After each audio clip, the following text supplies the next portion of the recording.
Reciban un saludo cordial, queridos vecinos, oyentes, escuchas. Esta transmisión previamente está dispuesta para iniciar y continuar con las secuelas del conflicto armado y las respuestas que la comunidad y los educadores realizan para mitigar el impacto negativo que deja este conflicto. Entonces, a través de Tejido de Memoria y Esperanza, Territorio de Colores, estamos haciendo un recuento de cómo son estas ollas comunitarias, estas acciones de reivindicación a través de las hogueras que contemplan el arte, la comunidad y sus luchas y esfuerzos. Damos paso al compañero Britter para que nos cuente y se presente.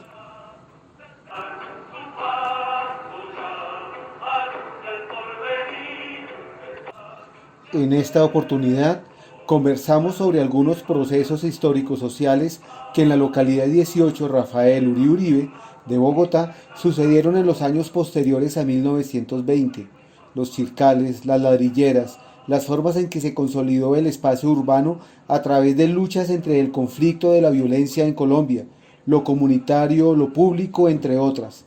Atención importante a los espacios de encuentro que las ollas comunitarias propiciaron.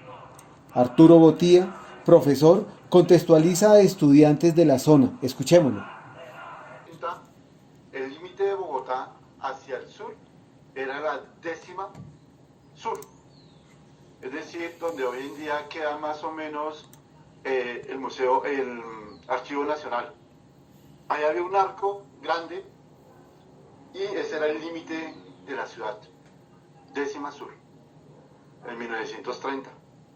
Es decir, que todo lo que estamos viendo es más reciente. De ahí para allá, de ahí hacia el sur era solo fincas, haciendas, era páramo, había frailejón, era una estructura totalmente de páramo. La temperatura realmente era 4 o 5 grados más bajita de la que es hoy en día, más frío. Eso era más o menos el territorio donde ustedes viven. A partir de 1930 va a empezar a migrar gente y a ocupar ese territorio, inicialmente por la guerra que existe en el país entre liberales y conservadores. O sea, vamos a encontrar que los primeros pobladores de este territorio es gente que viene de vivir un proceso de guerra, de tener que migrar por los enfrentamientos entre liberales y conservadores. ¿De qué regiones vienen? Fundamentalmente del Tolima, Boyacá y los llanos orientales. Son los que van a llegar a ocupar ese territorio. Hay otro tipo de migrantes que van a llegar al lado de ellos, son menores y son aquellos que vienen en busca de oportunidades. Ellos no vienen por la guerra, sino vienen fundamentalmente por lo que ofrece la ciudad. Y hay un primer elemento que hay que tener en cuenta. ¿Qué ofrece la ciudad que no tiene el campo? Pues los servicios de salud, la educación, el trabajo y la vivienda. En el campo para esa época, estamos hablando de 1930, casi no hay escuelas y el máximo grado que hay en algunos pueblos es quinto primaria. Entonces vamos a ver que mucha gente va a migrar también a Bogotá en busca de educación y en busca de salud, fundamentalmente. Algunos van a migrar en busca de trabajo. Aquí van a estar las primeras industrias que se van a crear un poquito más adelante, pero sí van a haber una migración en gente que va a buscar un mejor empleo. Y lo último que se busca en sí es la vivienda. O sea, la gente se viene, pero busca fundamentalmente trabajo, educación y salud, y van a vivir con familiares. Los que migran por buscar mejores oportunidades. Hay otros que migran por la pobreza. Es decir, en sus regiones no tienen nada que hacer y se ve la necesidad de irse a otro sitio a buscar de qué vivir. ¿Sí? Entonces vamos a encontrar que la guerra también genera pobreza y esa pobreza hace que la gente migre. Esa pobreza en el campo tiene una razón de ser, es la concentración de la tierra en pocas manos. Entonces, vamos a ver que en el país van a haber varias oleadas, digámoslo así, donde los grandes terratenientes se apropian de grandes extensiones de tierra y hacen que el campesino tenga que migrar a zonas donde no se puede cultivar, a zonas más altas para cultivar sobre la cordillera, inclusive sobre los páramos, y migran a las grandes ciudades. Entonces, Bogotá va a tener esos tres tipos de migrantes. El migrante más significativo que va a llegar en esa zona es el de la guerra. O sea, gente que migra porque en su territorio hay enfrentamientos armados. En la década de los 30, de los 40 y de los 50, 1930, 1940, 1950, fundamentalmente es la guerra entre liberales y conservadores que van a llegar a ese territorio. Esa es la primera gran idea que dejo. Segunda gran idea, ¿quiénes son los dueños de esos territorios? ¿De quiénes son los dueños de las fincas? ¿Sí? Entonces, las fincas que quedan más hacia lo que era Bogotá, hacia la 10ª sur, son haciendas de gente rica de Bogotá. Entonces vamos a encontrar como 5 o 6 haciendas nomás que son los grandes dueños de esas tierras. Son poquiticas, 5 o 6. Desde la montaña del Diana, hasta donde hoy en día queda el túnel que sale para Villavicencio, eso lo compra una empresa canadiense petrolera que entra en quiebra y se va del país y deja eso como un lote baldío. Luego un senador de la República, Guerrero Estrada, a través de una ley que existía que si uno tenía una propiedad por más de 20 años, podía escriturarse a nombre de esa persona.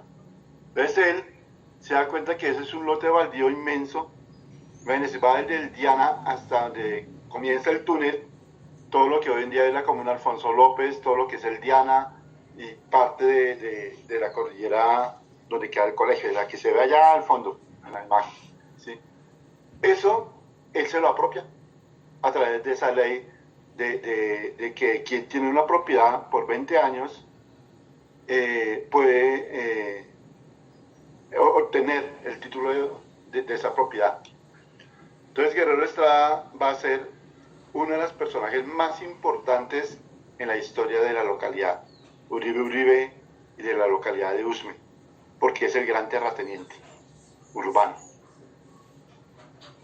Guerrero Estrada comienza a vender los lotes a un precio muy bajo. Bueno, ahí hay otro elemento que hay que analizar. Fundamentalmente los que migran son mujeres y niños. Los hombres mueren en la guerra o se quedan cuidando lo poquito que tienen el pedacito de tierra o se quedan ahí, pero quien llega a la ciudad fundamentalmente son las mujeres y los niños. Entonces, esas migraciones que hemos hablado, uno podría decir casi que el 80 o 90% son mujeres y niños. Eso permite que aquí se aprovechen de ellas, ¿cierto? ¿De qué manera? Pues de muchísimas. Por ejemplo, Guerrero Estrada se dice que tuvo más de 150 niños en esas localidades. ¿Sí? Entonces es un elemento de que él no solamente decía, vea, le doy un pedazo de tierra y usted me paga 20,000, 30,000 pesos semanales, ¿sí? Por ese lote que toda la vida termina pagándoselo, ¿cierto? Pero también abusa de esas mujeres y también hay todo un proceso de una relación de dependencia de todo tipo de ellos.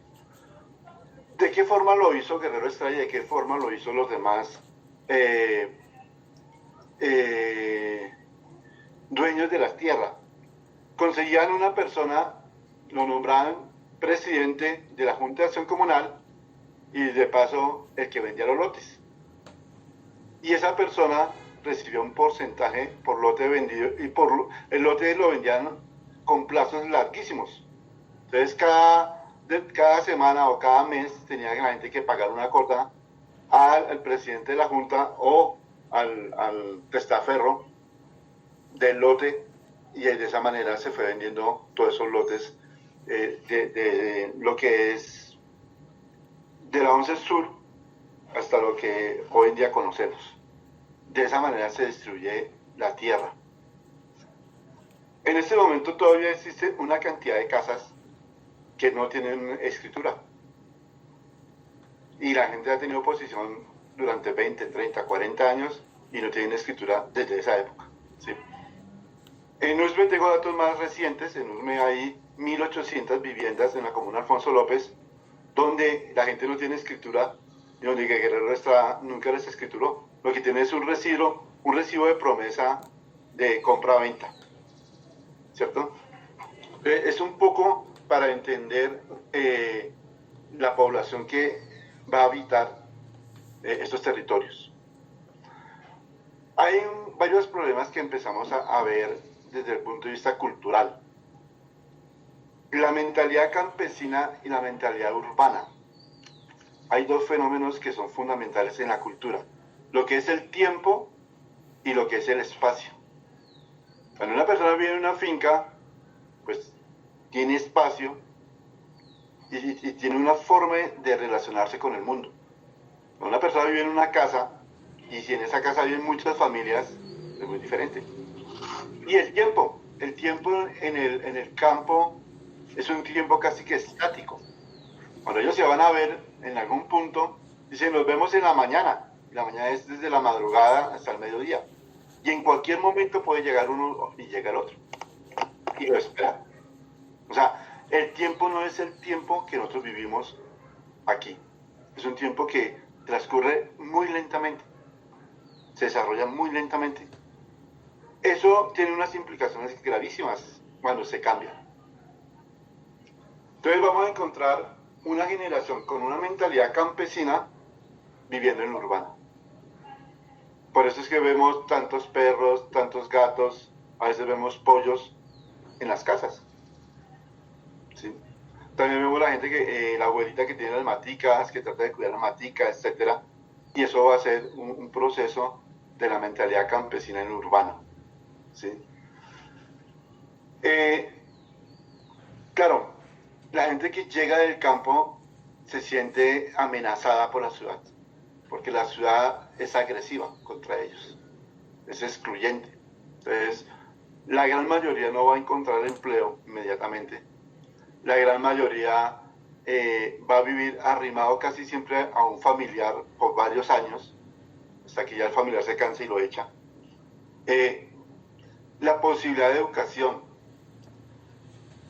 está antes de los 90, podríamos decir que más o menos estudiaba el 20% de los chicos. O sea, no había realmente una posibilidad de educación en el sector. Solamente el 20% de los jóvenes, de los niños, pueden acceder a la educación. ¿Sí? Luego del 95, 96, 97, es donde empieza a masificarse la educación en los sectores del sur de Bogotá. La salud, bueno, la salud siempre se ha mantenido como está. Ustedes saben que en este momento, ¿cuántos puestos de salud hay en la localidad Rafael Uribe Uribe? ¿Cuántos hospitales hay? ¿Cuántos han cerrado en el gobierno de Peñalosa de centros de salud? Entonces, son contaditos, 1 o 2 existen como puestos de salud. ¿Sí? No hay ningún hospital, etc. Entonces, la salud sigue siendo un imaginario falso en la urbanidad, en lo urbano. ¿Qué otros elementos empezamos a ver? ¿Cómo se empiezan a construir los barrios? O sea, ¿quién construye los barrios de los sectores populares? Y aquí viene lo interesante, no lo van a construir las grandes constructoras, sino la gente. En los 70 vamos a encontrar que va a haber una cantidad de sectores de la iglesia y sectores de organizaciones políticas de izquierda que están en esos barrios, que van a hacer presencia en esos barrios, fundamentalmente chicos estudiantes de la Universidad Nacional, de la Universidad Distrital, de la Universidad Pedagógica, que van a llegar a esos barrios a hacer una acción social pero también la Iglesia Católica desde lo que llama la Iglesia de los Pobres o desde la teología de la liberación.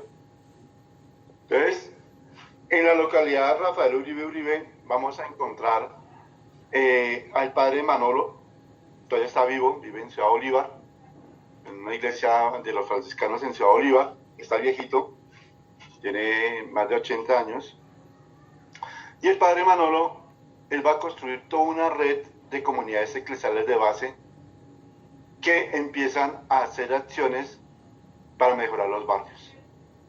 Para ese momento, el 90% de los barrios no son legales. Es decir, no tienen un acueducto legal, no tienen una energía legal, no tienen calles, no hay alcantarillado. Y el padre Manolo, con las comunidades eclesiales de base, empieza a organizar a la gente.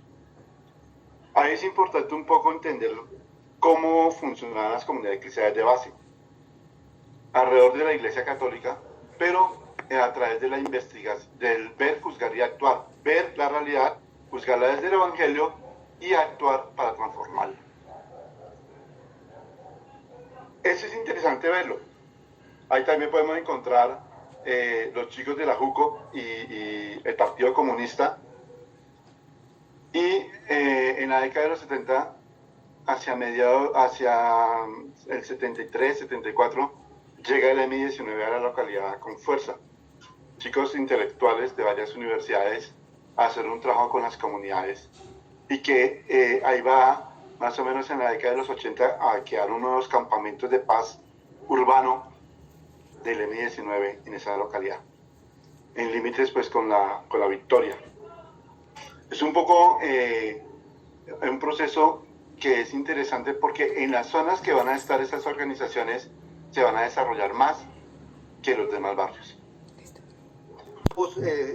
Sobre todo estudiantiles, y mencionabas directamente el M-19 convocó a muchísimas personas para organizar los barrios.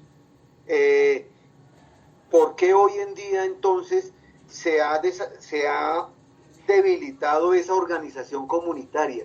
¿Por qué hoy en día entonces cada uno se encierra en su casa y no participa de la Junta de Acción Comunal o sino de la unión de los vecinos del barrio y de la localidad? ¿Tienes alguna hipótesis, explicación de todo? Sí. En ese momento hay unas necesidades inmediatas. Una porque el agua, por ejemplo el agua potable no había.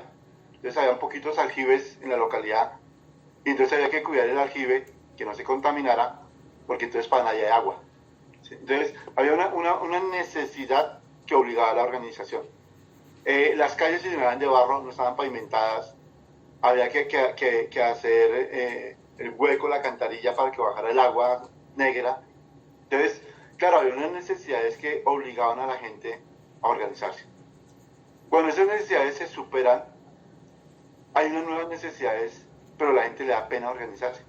Le da pena decir que tiene hambre, le da pena poner el trapito rojo, decir estamos aguantando hambre en esta casa, ¿cierto? Entonces, lo que vamos a ver es unas necesidades que eran inmediatas, son superadas, entre comillas superadas, porque si ustedes vieron el recibo de luz que llegó este mes, subió casi el 30%. Eso una eje de lucha puede ser el problema de la energía, que es privada, ya no ni siquiera es del Estado, es una empresa privada, ¿sí? El acueducto es de Bogotá, ¿cierto? Pero como una empresa obtiene grandes ganancias cuando la gente no puede pagar el servicio de agua, ¿cierto? Es una contradicción. Debería ser más barato porque es del Estado, ¿sí?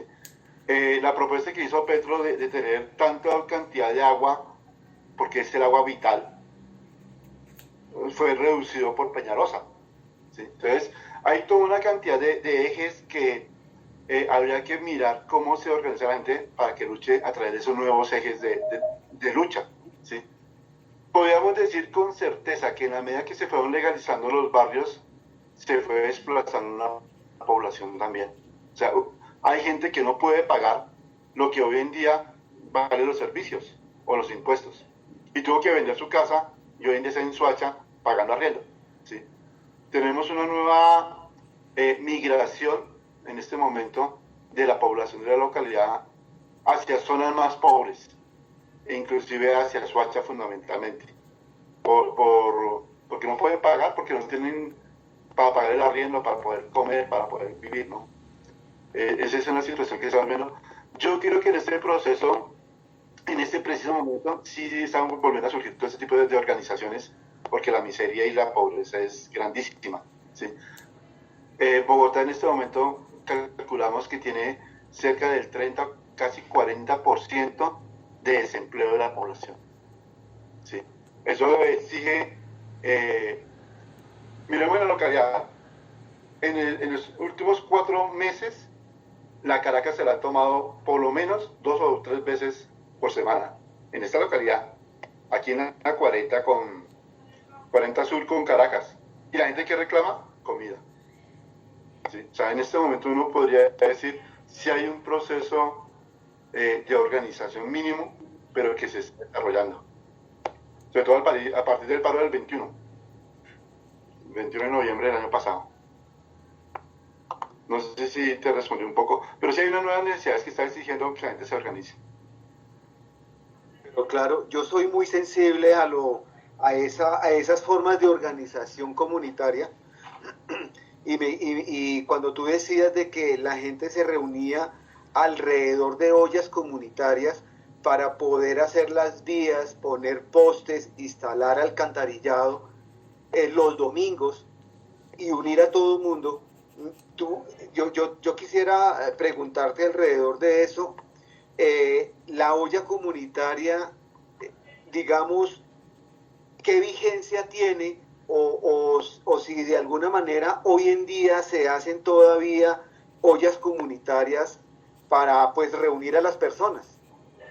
El proceso de la pandemia ha hecho que volvieran las ollas comunitarias ni siquiera alrededor de un trabajo, sino del hambre, ¿sí? Entonces, en el Diana tenemos como 3 ollas comunitarias que se hacen cada 3 días, más o menos, en este momento, ¿sí? Porque hay una cantidad de familias que están aguantando hambre y los vecinos lo que hacen es reunir comida y cocinemos en el parque, ¿sí? Entonces tenemos en 3, 4 parques en este momento. Uno de ellos es muy cercano al proceso que yo coordino, que es Entre Redes. La están haciendo cada 3 días una olla comunitaria, porque hay muchos más de tercera edad y muchos niños que realmente no tienen con qué comer. Entonces ha sido como un proceso que se ha ido manteniendo durante esta época de pandemia en el territorio. En Bogotá, por ejemplo, Ciudad del Movimiento ya lleva como unos 9, 10 ejercicios de ollas comunitarias grandes para 400, 500 personas en un día por el hambre, ¿no? En los territorios. Yo creo que sí, que poco a poco, en la medida en que va escaseando más la comida, bueno, hay que explicar una cosa, la comida no está escaseando, sino la capacidad de comprar la comida. Sí, uno puede comprar grandes almacenes con una cantidad de comida, pero la gente no tiene plata para comprarla, ¿cierto? La olla se vuelve un ejercicio de la sobrevivencia, la olla comunitaria. No sé si te responde un poco.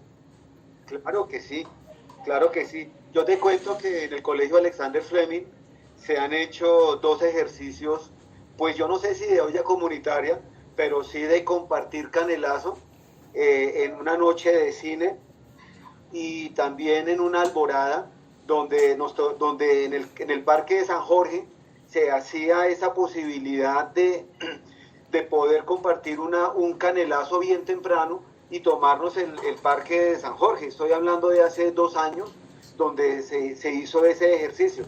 Pero entonces aquí la olla comunitaria no es para construcción de obras, sino es para reunir a las personas y que se unan en torno a poder contrarrestar un poco ese poder que las bandas criminales o que de pronto grupos delincuenciales se han tomado en el territorio. Y hoy explicas tú que la olla comunitaria está satisfaciendo una necesidad de comida de muchísimas de las personas. Bueno, ¿Tú sabes si hay otro tipo de organizaciones que usen la olla comunitaria para otro tipo de objetivos? A ver, más o menos en los 70, 80. Le doy la palabra. Sí, solamente una cosita, me gustaría que de pronto los chicos que nos están escuchando tengan la iniciativa, poder convocarnos alrededor de una hoguera, alguna olla, alguna forma en la cual nos podamos reunir para hacer alguna obra social, alguna cosa que nos pueda unir como comunidad, como habitantes de aquí de Taupe, Z, Marco Fidel Suárez, que es lo que nos convoca, y supongo que esto es un abrebocas para poder crear esa organización que tanto necesitamos. Gracias. Sí, yo también. Bogotá, la localidad, estos barrios del sur poseen un profundo espíritu de colaboración para sacar adelante sus vidas. Es tarea de todos propiciar encuentros para construir memoria, pertenencia y amor a la ciudad.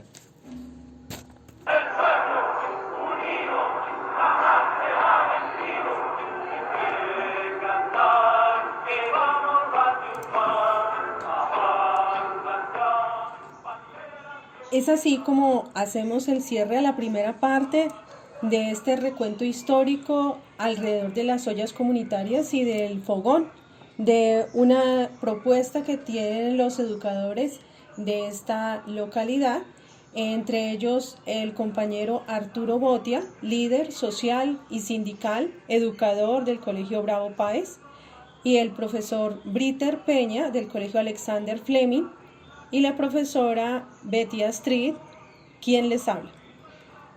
En la próxima oportunidad daremos otras